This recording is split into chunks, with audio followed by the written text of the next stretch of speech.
Hey everyone. I don't even know where to start with this mess, but I need to get it off my chest. Maybe I'm looking for advice, or maybe I just need someone to tell me I'm not crazy. My name is James. I'm 42 now, but this story starts over 15 years ago. Back then, I was just a regular guy with a dream of running my own auto repair shop. I worked insane hours, grinding day and night to make it happen. And I did. By my early 30s, my shop was booming, and I finally felt like I could breathe a little. I was married to Sarah. We met in our early 20s, and I thought she was the one. She was smart, beautiful, and supportive, at least in the beginning. But the truth is, I was so focused on building a stable life for us that I didn't notice things slipping. She started to feel neglected, and instead of talking to me about it, she let resentment fester. At the time, I thought we were good. We had a nice house, no real money problems, and I never cheated or mistreated her.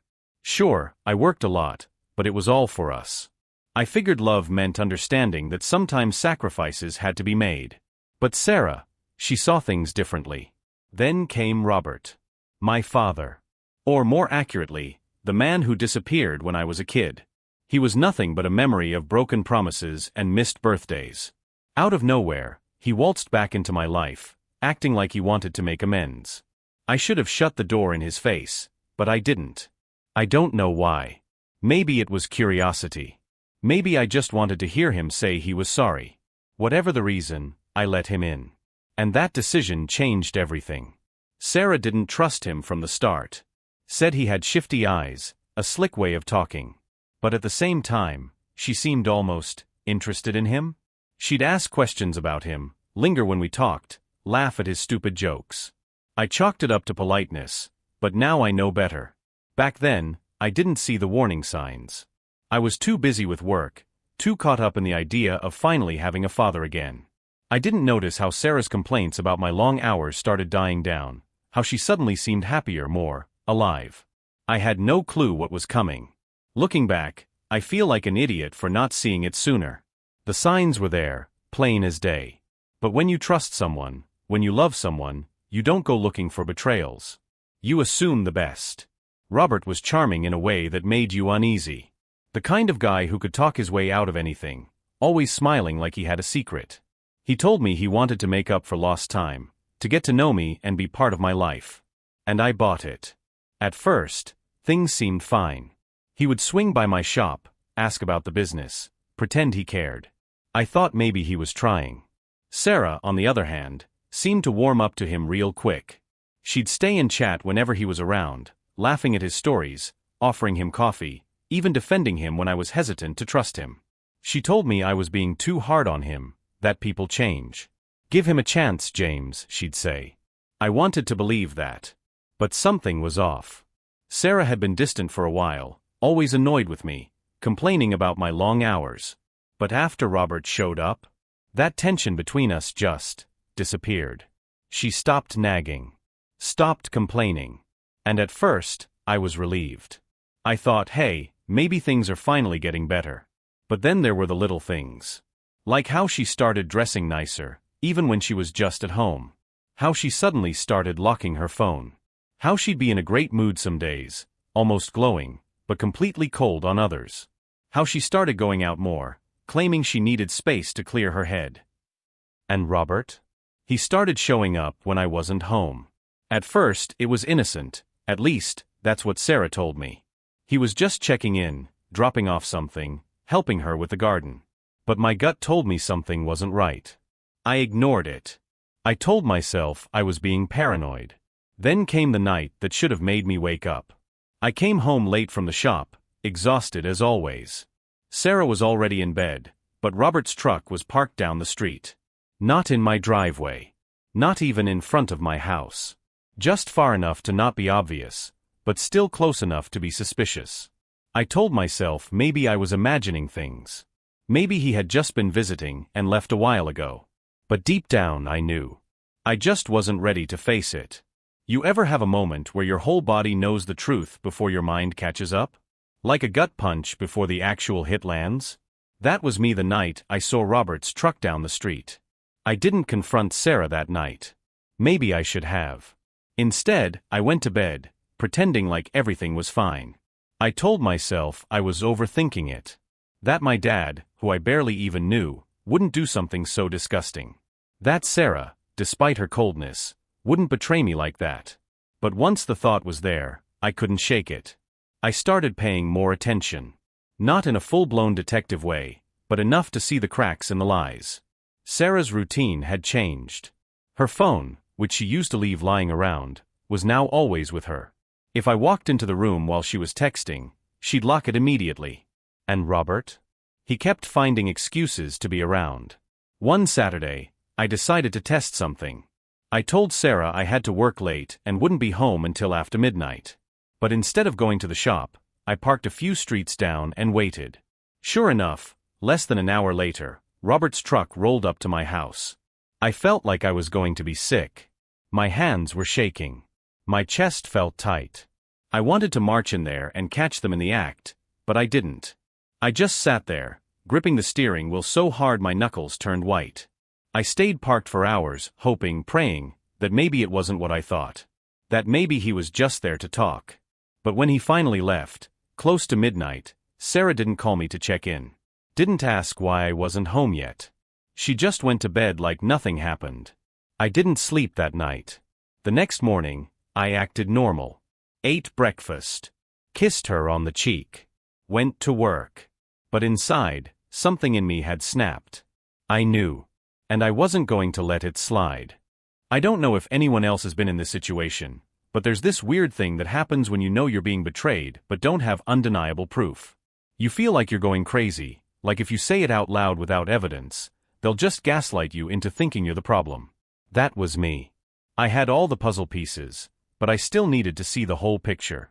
I started watching them more closely. Robert would stop by when I was out. Sarah would disappear for hours, saying she was running errands. I even checked our bank statements and saw weird purchases, hotel charges, expensive dinners I wasn't invited to. It was all adding up, but I wanted proof. Then one evening, my opportunity came. Sarah was in the shower, and she'd left her phone charging on the nightstand. Face down, of course. She never used to do that. My heart was pounding as I picked it up. Now, before anyone judges me, I don't care. I had to know. I tried her password. The usual one didn't work. She changed it. My stomach dropped.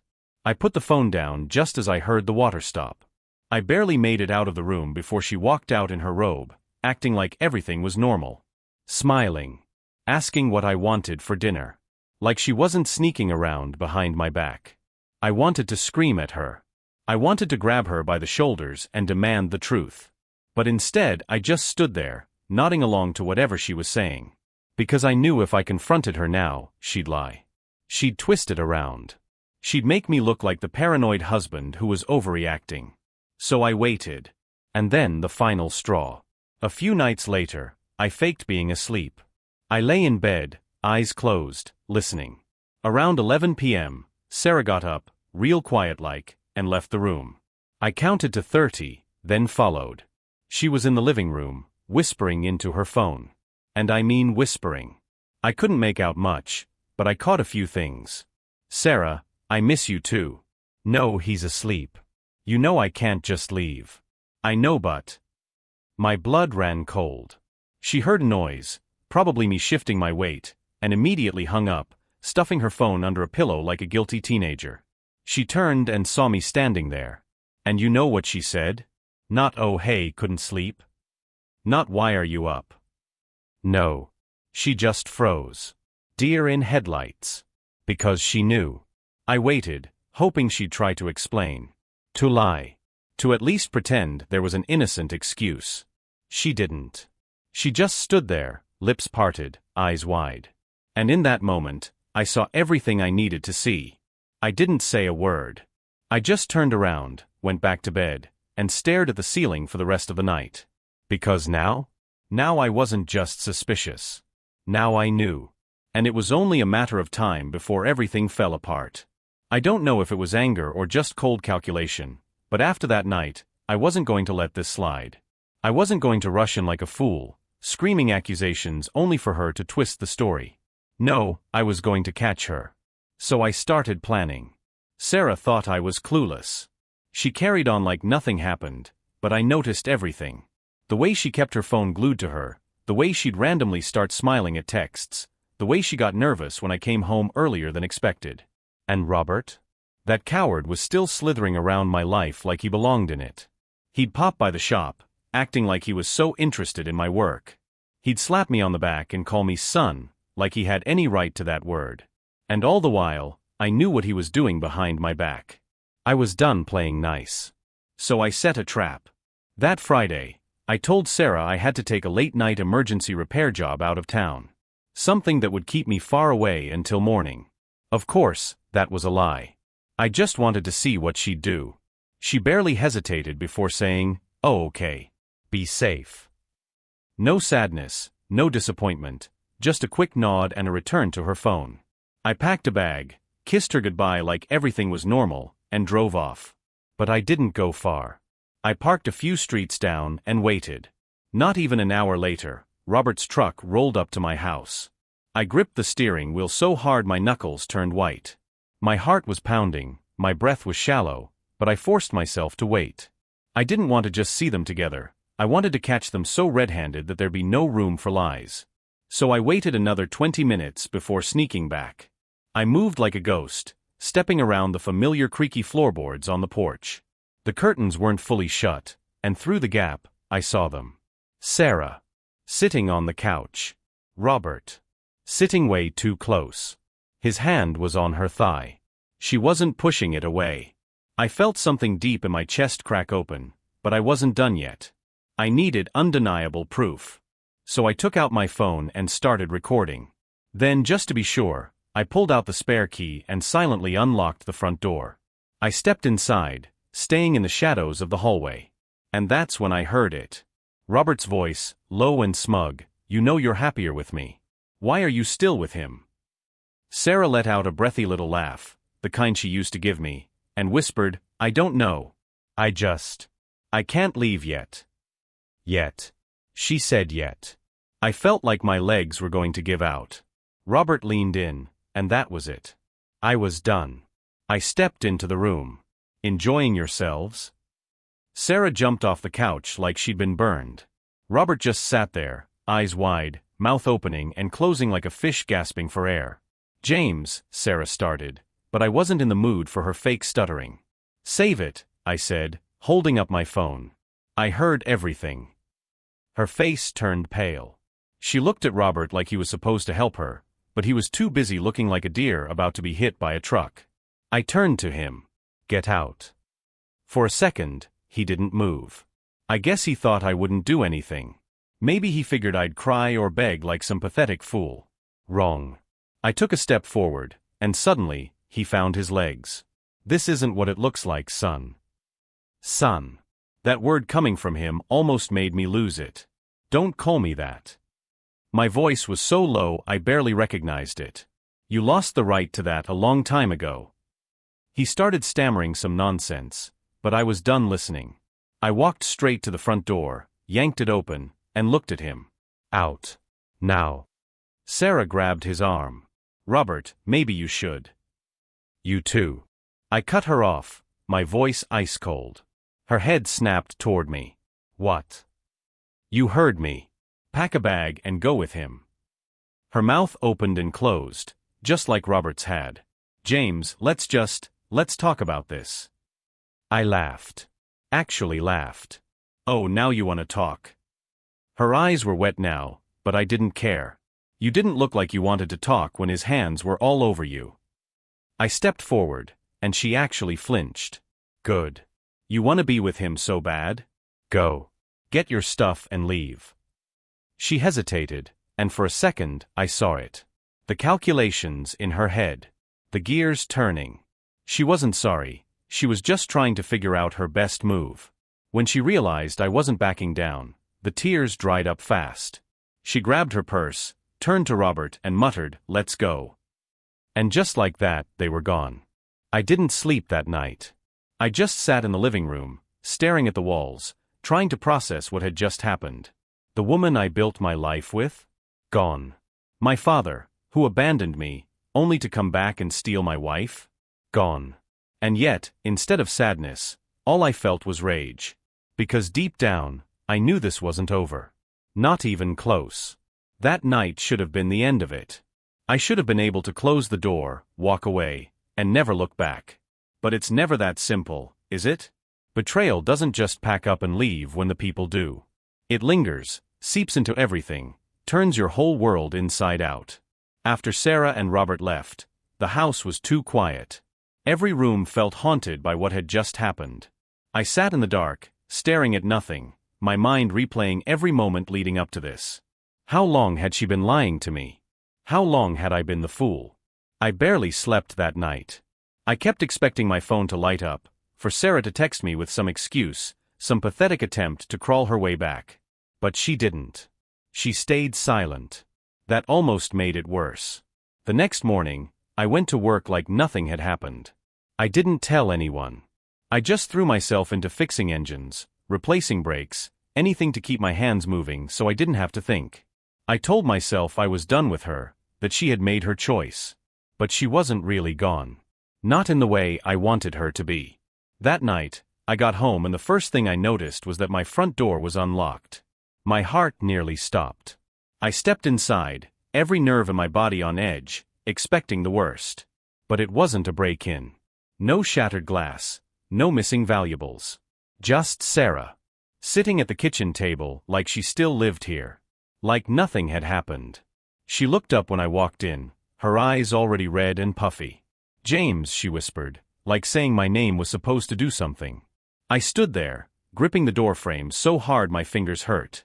"What the hell are you doing here?" She sniffled, wiping at her face like she was the victim. I didn't know where else to go." "Robert's house wasn't good enough for you?" I spat. The words came out sharper than I expected, but I didn't regret them. She flinched, looking down at her hands. "I'm sorry." I laughed. Not because it was funny, but because it was so damn predictable. "Sorry? Sorry for what, exactly? For cheating? For lying? For sneaking around with my own father?" She winced at the word cheating. Like it hurt her to hear it. Like she hadn't been doing it for who knows how long.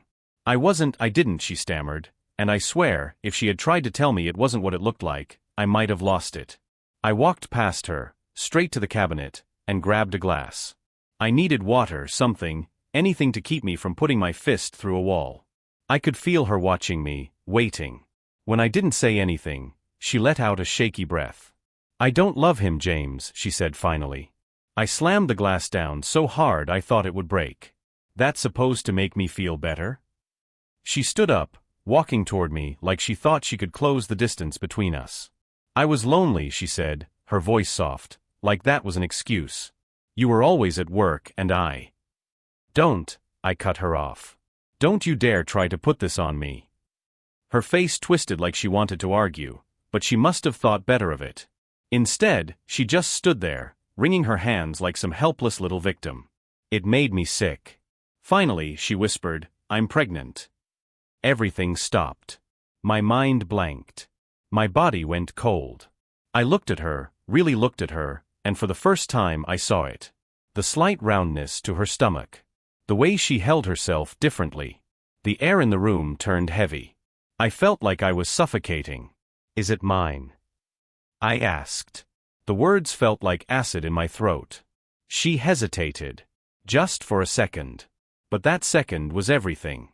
I took a step back like she'd just struck me. "Get out." "James." I said get out.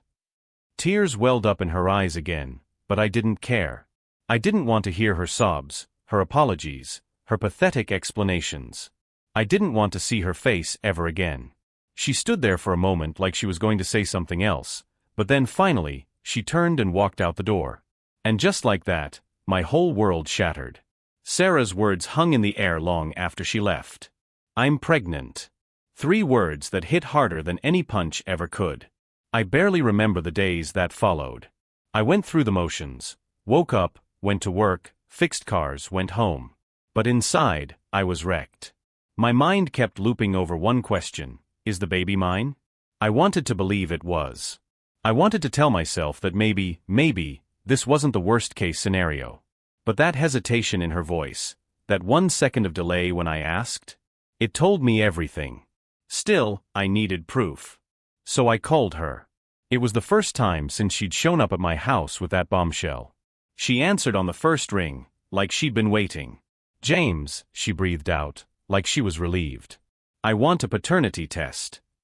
No greetings, no small talk. Just straight to the point. Silence. Then she said, "James, please. Can we just?" No. No talking. No begging. No excuses. "If you're so sure, then prove it." Another pause. I could hear her breathing, shaky and uneven. Finally, she whispered, "Okay." The test was set up a week later. The longest, most excruciating week of my life. I barely slept. Barely ate. The guys at the shop noticed something was off, but I didn't tell them. What could I say? "Hey, remember how my wife cheated on me with my dad? Well, she's pregnant, and I might be raising my own half-brother." Yeah. No. Sarah showed up at the clinic looking exhausted. Dark circles under her eyes, hair messier than usual. I didn't care. She wasn't my problem anymore. We barely spoke. She kept looking at me like she wanted to say something, but I wasn't interested. The test was quick. Just a swab. Then came the waiting. Another 2 weeks of hell. Then, the results came in. I didn't even open them right away. I just sat in my truck outside the shop, staring at the envelope, feeling like my entire life was about to collapse even further. After what felt like hours, I finally ripped it open. My eyes scanned the paper, my heartbeat so loud I could hear it in my ears. Then I saw it. Probability of paternity, 0%. It wasn't mine. I don't even remember breathing. My vision blurred, my hands clenched so tight the paper crumpled. I had expected this. I knew this. And yet, seeing it written in black and white made it real in a way nothing else had. Sarah had lied to my face. Tried to make me doubt myself. Maybe even hoped I'd raise Robert's kid, thinking it was mine. I don't know how long I sat there before my anger caught up with me. Before I grabbed my phone and called her. She answered immediately. "James." "It's not mine," I cut her off, my voice low and shaking with barely contained rage. "You knew it wasn't mine, didn't you?" Silence. Then, a quiet sob. I wasn't sure." I let out a bitter laugh. "Not sure? You hesitated when I asked you. You knew." I didn't want it to be his," she whispered. You wanted me to clean up your mess." My grip tightened on the phone. "You wanted to trap me into raising the child you made with him." More crying. I didn't care. "I didn't know what to do," she choked out. "I was scared. I made a mistake, James. A huge mistake. But I never stopped loving you." I almost threw my phone. "Loving me?" I spat. "You love me? You loved me while you were sneaking around with my father? While you let him put a baby in you? That's love." She didn't answer. Just more sobs. I was done. "Lose my number, Sarah. And don't ever come near me again." I hung up. Blocked her. Then I just sat there, breathing through the rage, trying not to punch my dashboard. It should have been over. But it wasn't. Because Robert? He wasn't done. I thought I had hit rock bottom. I thought there was nothing Sarah or Robert could do to hurt me any more than they already had. I was wrong. The night after I cut Sarah off for good, I was finally starting to feel something close to relief. Not happiness, not peace, but at least a sense of finality. I had proof now. I wasn't the father. I didn't have to waste another second on that woman. I closed up the shop late that night, exhausted but lighter than I had felt in weeks. I walked out back to my truck, ready to head home, when I saw something that made my stomach drop. Smoke. Thick, black smoke rising into the night sky. And it was coming from my truck. I ran. My heart slammed against my ribs as I sprinted across the lot, the heat hitting me before I even got close. My truck, the one I'd had for years, the one I had poured time and money into, was engulfed in flames. Fire roared from under the hood, licking up the sides, eating through the tires, blackening the windows. For a second, I was too stunned to move. My mind refused to process what I was seeing. Then I heard it, laughter. I turned so fast I nearly lost my footing. And there, standing a few yards away in the dim glow of the fire, was Robert. His arms were crossed, a smug grin stretched across his face, the flames reflecting in his eyes like a damned demon. I felt something snap inside me. "You psycho," I growled, storming toward him. "What the hell did you do?" He tilted his head, still smirking. "Just teaching you a lesson, son." That word again. Son. I lunged. I don't remember thinking. I don't remember hesitating. 1 second I was standing there, and the next, my fist was colliding with his jaw. He stumbled back, but I wasn't done. I grabbed him by the collar and slammed him against the side of the building. "You burned my truck," I shouted, my hands shaking with rage. "What the hell is wrong with you?" Robert just laughed. "You took something from me, boy," he sneered, blood dripping from his split lip. "Now I take something from you." I could have killed him. Right then and there, I could have snapped. But before I could do anything else, sirens filled the air. Someone had called the fire department. I let go of him, shoving him back so hard he nearly tripped. "You better hope I don't see you again," I said, my voice low, seething.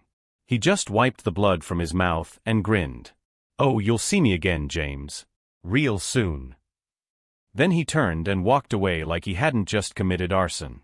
By the time the firefighters arrived, there was nothing left of my truck but a charred, smoking skeleton. The cops asked if I had any idea who did it. I told them the truth. But of course, Robert was long gone. And that wasn't the worst part.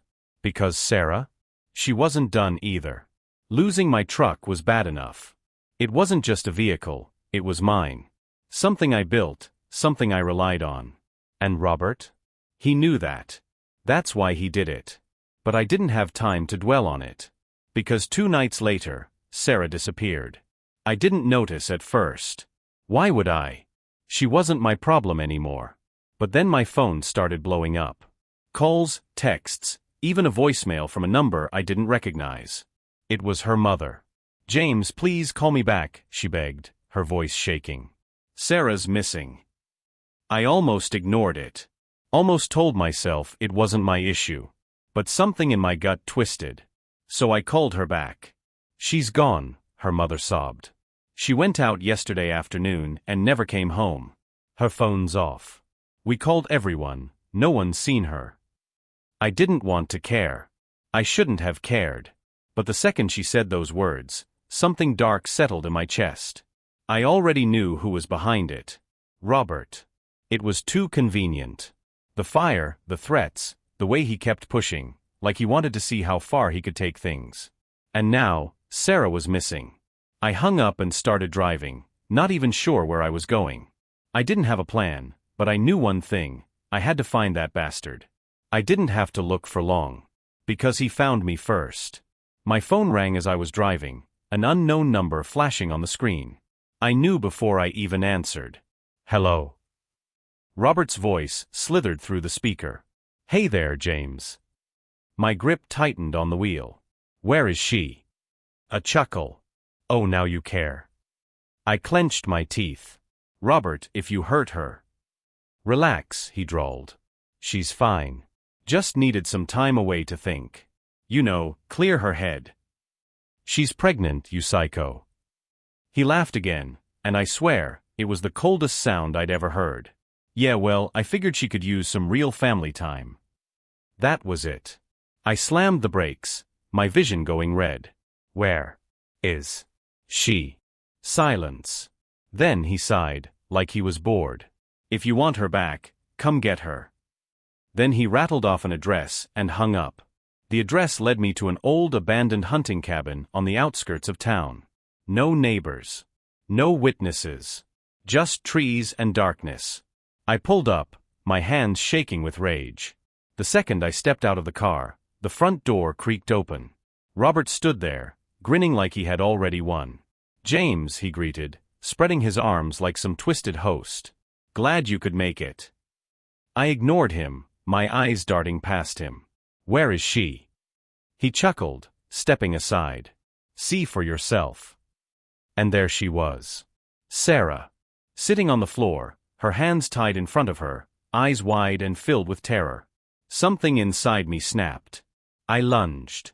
Robert barely had time to react before I tackled him, slamming him into the ground. My fists connected with his face, over and over, but he fought back. He was strong, fueled by whatever sick hatred he had for me. We rolled, punching, clawing, each of us trying to end the other. Then he reached for something. A knife. He slashed wildly, the blade grazing my arm, burning as it cut through skin. I barely felt it. I grabbed his wrist, twisted hard, and heard the knife clatter to the ground. Then I slammed my fist into his face one last time, and he went limp. Panting, I scrambled to my feet, wiping blood from my face. Sarah was crying, struggling against her restraints. I rushed over, yanking at the ropes until they came loose. She collapsed into my arms, sobbing. I thought he was going to kill me. I didn't say anything. Just pulled her up, grabbed the knife, and dragged her out of there. The cops showed up minutes later. I don't even know who called them. Maybe Sarah's mom, maybe someone heard the fight. Either way, Robert was hauled away, bloody and barely conscious. This time, he wasn't walking away.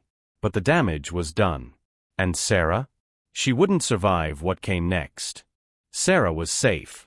That should have been enough. But it wasn't.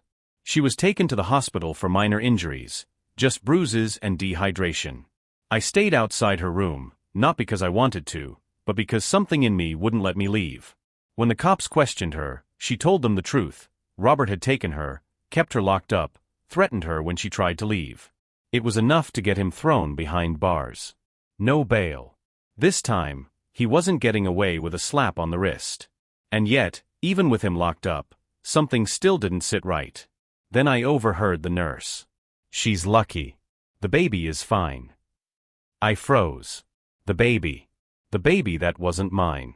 The baby that was a walking, breathing reminder of everything she had done. And that's when I knew I couldn't do this. I couldn't be her shoulder to cry on. I couldn't pretend that she hadn't helped destroy my life. So I walked in, and the second she saw me, she reached for my hand. "James." I pulled away. "We're done." Her face crumpled. "Please, No," I said, my voice cold. "I saved you. That's it. You made your choices. Now you live with them." Tears streamed down her face, but I didn't care. I turned and walked out, leaving her with nothing but the mess she created. And for the first time in a long time, I felt free. I thought it was over. With Sarah in the hospital and Robert locked up, I should have been able to move on. But Robert wasn't done. A few days after his arrest, I got a call from an unknown number. I almost didn't answer, but something told me to pick up. The second I did, a familiar voice oozed through the speaker. "Miss me, son?" I gritted my teeth. "How the hell are you calling me?" A low chuckle. "Got my ways. Prison ain't what it used to be." I wanted to hang up, but something in his tone kept me on the line. "What do you want?" Robert let out a slow breath. "Just wanted to say goodbye." That caught me off guard. "Goodbye?" "Oh yeah," he said. "See, I don't plan on rotting in here. No. I've got a backup plan." Every muscle in my body tensed. "What the hell does that mean?" Silence. Then in the calmest voice he said, "Sarah's not safe." My blood ran cold. "What did you do?" I snapped. Click. He hung up.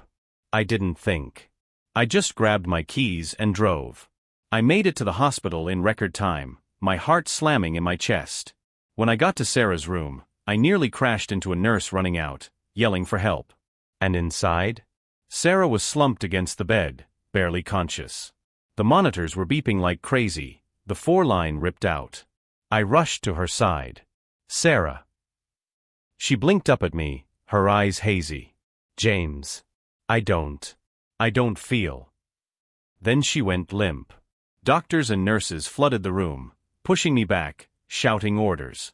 I stood there numb, watching as they worked to save the woman I once loved, the woman I once hated, the woman who, despite everything, I didn't want to die. Minutes felt like hours. Then one of the doctors turned to me, his expression grim. "She's bleeding internally." We need to operate. Now. They wheeled her out before I could even process what was happening. And I was left standing in that empty room, staring at the blood-stained sheets, Robert's words echoing in my head. Sarah's not safe. That bastard had somehow made his move. And now? Now, I didn't know if she was going to survive it. I don't know how long I stood there in that empty hospital room, staring at the blood on the sheets. Everything felt unreal. The beeping monitors, the nurses rushing past, the distant echo of voices down the hall, it all blurred together, like I was trapped in some nightmare I couldn't wake up from. Sarah was in surgery, fighting for her life. And I knew exactly who was behind it. Robert. Even from behind bars, he had found a way to hurt her. To hurt me. I didn't know how, not yet, but I would find out. But first, I had to face the fact that Sarah, the woman I had spent years of my life with, might not make it. I paced the waiting room for what felt like forever, hands clenched into fists. The rage, the helplessness, the frustration, it was suffocating. Then finally, after what felt like a lifetime, the doctor walked in. His face told me everything before he even spoke. I felt my stomach drop. No. He let out a slow, tired breath. I'm sorry. We did everything we could, but... I barely heard the rest. Something about excessive internal bleeding. About how she was already weak from stress and exhaustion. How her body just gave out. Sarah was gone. I stood there, numb, as the words sank in. The woman who had betrayed me. Lied to me. Tried to pass off another man's child as mine. The woman I had spent years loving, hating, resenting. Dead. And just like that, the war between us was over. I don't know how long I stood there, staring at nothing. The doctor kept talking, but I wasn't listening. Eventually, I just walked out of the hospital, climbed into my car, and sat there in silence. I should have felt something. Grief, relief, anger, something. But all I felt was exhaustion. I don't remember driving home. I just remember the ringing of my phone as I stepped inside my house. Blocked number. I already knew who it was. I answered without saying a word. A slow chuckle drifted through the line. Tough night. My grip tightened. You did this. Robert sighed, almost mockingly. Now, don't go blaming me. Sarah made her own choices. I saw red. What did you do to her? Silence. Then, in a tone so casual it made my skin crawl, he said, let's just say, prison has connections. And when you mess with the wrong people, bad things happen. I clenched my teeth so hard my jaw ached. You're going to rot in there. Another chuckle. Maybe. Maybe not. A pause. But hey, at least I won. Something inside me snapped. You didn't win anything. Robert hummed like he was thinking it over. Didn't I? You lost your wife. You lost your kid. That was your kid. Details, he said dismissively. Point is, everything you loved? Gone. My hands shook. Not with fear. With fury. I hope you rot, I said, my voice shaking with rage. I hope you suffer every second you spend in that cell. Robert just laughed. We'll see, son. Click. The line went dead. I stood there, breathing hard, the silence pressing in around me. Sarah was gone. Robert was still out there, pulling strings even from behind bars. And I had never hated anyone more in my entire life. But fate? It wasn't done with Robert yet. Because soon, karma would come knocking. And this time, he wouldn't survive it. I barely had time to process Sarah's death before the news came in. Robert was dead. It happened fast. A prison fight. Some guys jumped him in the yard, and by the time the guards got there, it was too late. Stabbed multiple times. Left to bleed out on the concrete like the worthless piece of trash he was. When I heard, I didn't feel happy. Didn't feel sad either. Just done. Robert had spent his whole life destroying things. His family, my marriage, Sarah. And in the end, he destroyed himself too. It was over. But closure? That's something I still had to figure out on my own. Robert was gone. Sarah was gone. And yet, the damage they caused? That stayed. After the funeral, Sarah's mother reached out. She wanted me to be involved with the baby. Said it didn't matter that I wasn't the father, Sarah would have wanted me in his life. I almost laughed at that. I told her no. I wasn't raising Robert's kid. I wasn't going to let their mess keep me chained to the past. I had spent too much time cleaning up after their mistakes. This wasn't mine to fix. She cried. Called me heartless. Maybe I was. But for the first time in a long time, I was choosing me. It took me a long time to figure out what to do with the wreckage they left behind. For weeks, I went through the motions. Woke up, went to work, came home to an empty house that still smelled like Sarah's perfume. Some nights, I found myself standing at the edge of my bed, staring at her side, half expecting to hear her breathing. Old habits die hard, I guess. But then I'd remember. I'd remember her lies. The way she clung to Robert. The way she looked at me that night when I caught them, like she had already chosen her side. And I'd remember Robert's voice in that last phone call, smug and full of poison, convinced he had won. He hadn't. Because I was still here. I was still breathing. And I wasn't going to let their mistakes ruin whatever life I had left. I sold the house. I couldn't live in it anymore. Too many ghosts. Too many memories of a life that wasn't real. The new owners were a young couple, excited and full of plans. I handed over the keys without hesitation. Sarah's mother reached out one last time before I left. She begged me to reconsider. Said Dylan, the baby, deserved to know me. But he wasn't mine. He never was.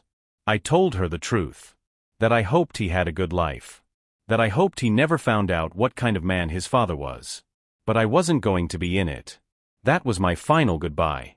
I packed up, left town, and started over. Found a small place a few hours away, opened a new shop, and kept my head down. Work helped. Kept my hands busy, kept my mind from drifting too much. But some nights, the past still caught up with me. I'd lie awake, staring at the ceiling, wondering how things could have been different. Wondering if there was a version of my life where Sarah never cheated, where Robert never came back, where I was still a husband instead of a man picking up the pieces of a broken past. But I don't let myself stay in that place for long. Because that version of my life? It never existed. What happened, happened. And I survived it. I don't know what comes next. Maybe one day, I'll meet someone new. Maybe I won't. But either way, I'm free now. And for the first time in a long time, that's enough.